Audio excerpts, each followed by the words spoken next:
Hey everybody, Nick here, and today we're going to do a little disassembly and maintenance on this big guy right here. This is the Demko Knives AD-15. This is a crazy piece, really. I mean, absolutely nuttier than freaking squirrel turds.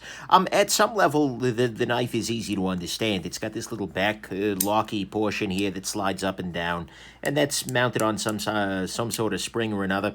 And then it's got the actual blade that's moving here. It's relatively uncomplicated, but I'm thinking it might actually be more complicated than it seems to disassemble. So let's go ahead and start with the process here. Where is my screwdriver, guys? Oh, here we are. So it seems to me like there might be a couple of ways to handle this. One way would be to completely disassemble the back and everything like that.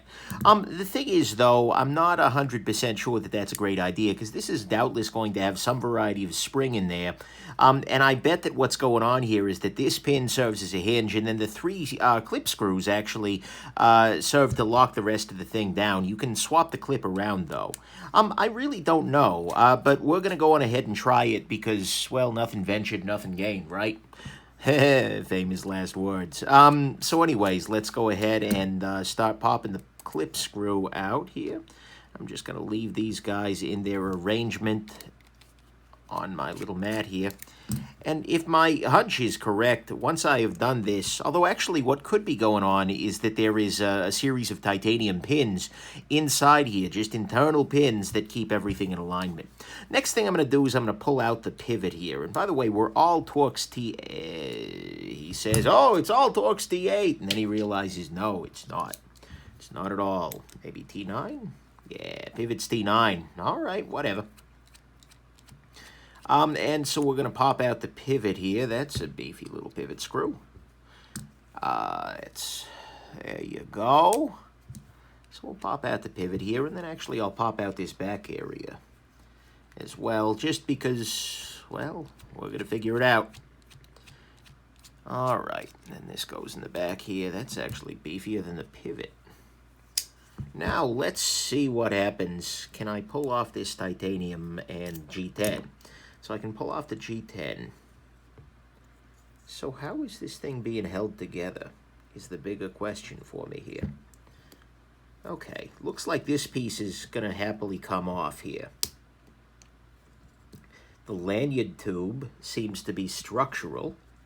What I mean by that, because you know what? Well, actually, maybe it just needs these 2 points of contact here to do the trick. I just don't know, but you can see here that as this raises and lowers, the back spacer is moving back and forth in there. Will this even pop off? Or is this like pinned in place? Well, not pinned, but peened. Perhaps more. Okay, there we go. Yeah, okay, the lanyard tube is in fact structural. So, okay, now we can see how this is working. And we can pop that loose. And, okay, so look at this. Check this out.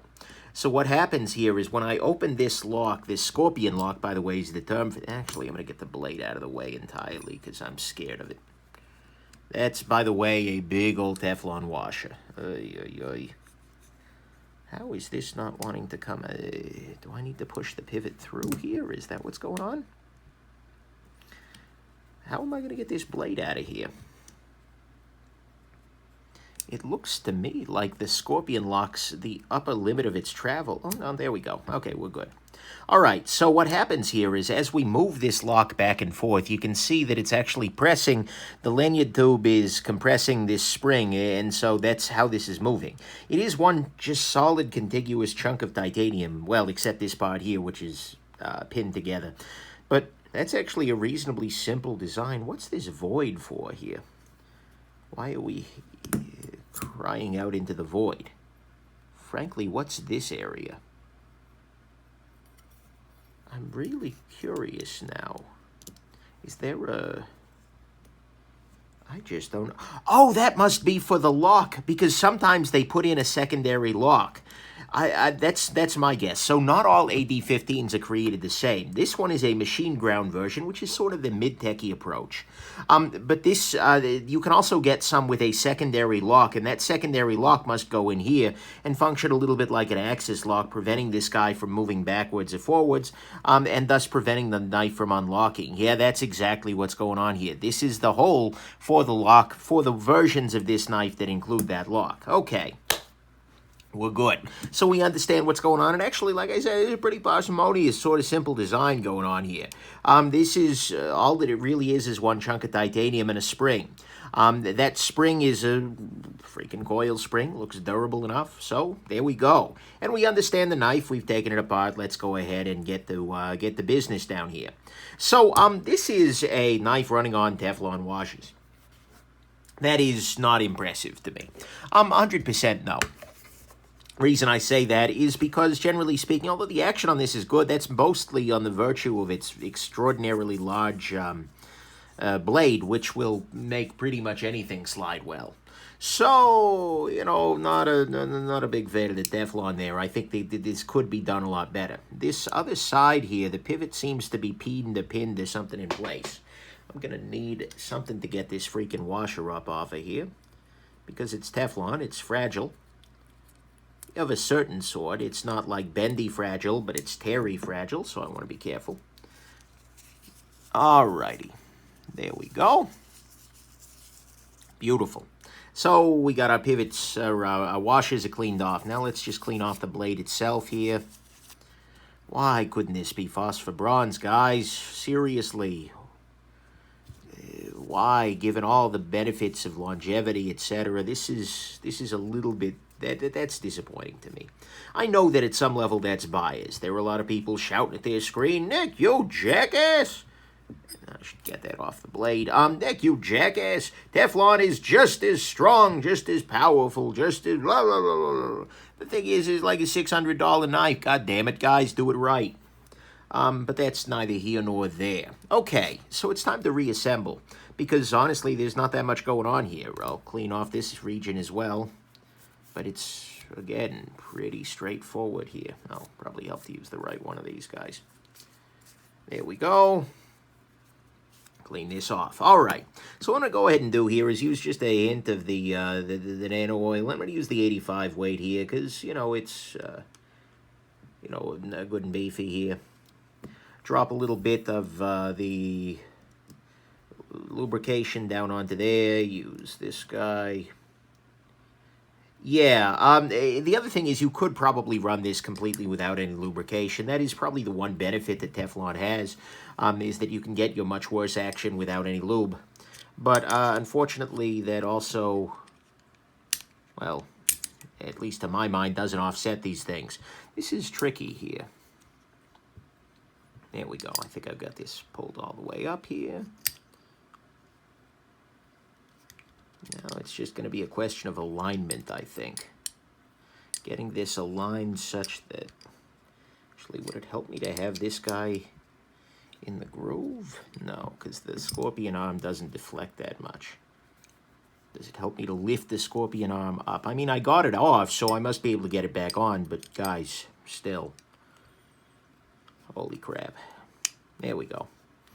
We are very close here. Come on. Very, very close now. Come on. Just ease it in there, buddy. Just trying to get everything. There we go. All right.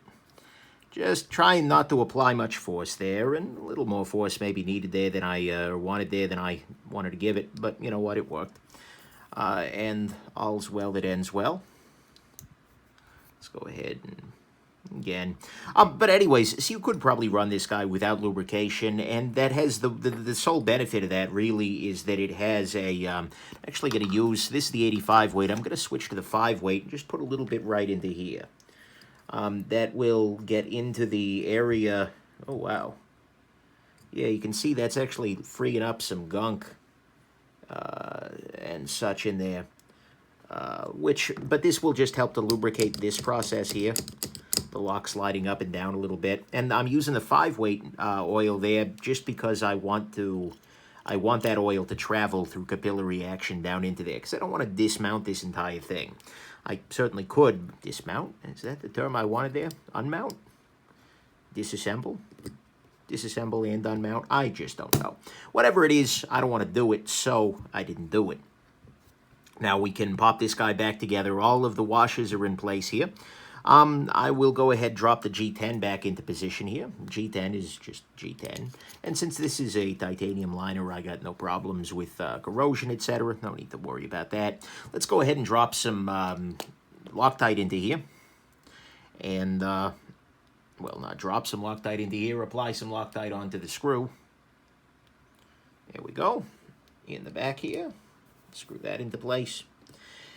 And so, yeah, anyway, some of the Teflon purists are going to argue that by putting a little lubrication in there, all I'm doing is attracting dirt and gunk and dust and whatnot. Yeah, I can kind of see the argument there. The thing is, though, I don't mind disassembling my knives, and I'd like them to run a little bit smoother than they would have otherwise in the meantime, so I'm making that risk. But there is a compelling argument if you're going to be in super dusty conditions and whatnot, not to use any kind of a lubrication and to use Teflon or maybe PB. But again, at the same time, guys, it's 5 minutes to take the knife apart, make it run better. Okay, so we've learned a couple of things from this process here. Actually, did we learn this? I didn't even look to see whether the screw holes were threaded into the liner or the backspacer there. My bet is that these screws, actually, let's take a look-see here. I'm just going to look at the depth of the screw. Yeah, this could well be going into the backspacer there. Whatever, it is what it is. And let's go ahead and put a little Loctite back onto this clip area here. Is this what the hell direction? This is a fully ambidextrous knife. Okay, this direction. Right? Right? Right. All right. Hold on. I am having a moment. Yes, okay. That's the correct side. I'm having a moment here, folks. Not my best moment, mind you, but it is certainly a moment. All right. Drop this into place here, and I'll switch back to T8. Kinda wish it had been T8 throughout, but whatever. Or maybe it's like T8.5 or something. I don't know. There we go. And I'm just very lightly tightening those at first. Same thing that I did over with these guys here. No sense cranking anything down until everything's in place. That way you're not going to have to make some, you're going to be a little less likely to make mistakes here. What's this action here? Why did it just want to pop back out? Are these screws of different lengths? That's another question here. Thought that these were in the same. Yeah, those are about the same length. Maybe this one's slightly longer, so I'll move it down to here. Probably help to put it in the right orientation. Okay, there's that. But anyways, I'm not actually 100% sure whether you need to remove the clip in order to do what I just did there. But, and frankly, I'm not 100% sure you need to do what I just did there on a regular basis. There we go. Okay, it might have been that screw was just a hair longer down there and I got them out of order. But either way, we're now back together. Things tightened down here. Let's switch back to your T9. Well, let's check the action first. There's zero play. Vertical or horizontal, which is good. There must have been some little bit of gunk or another in there.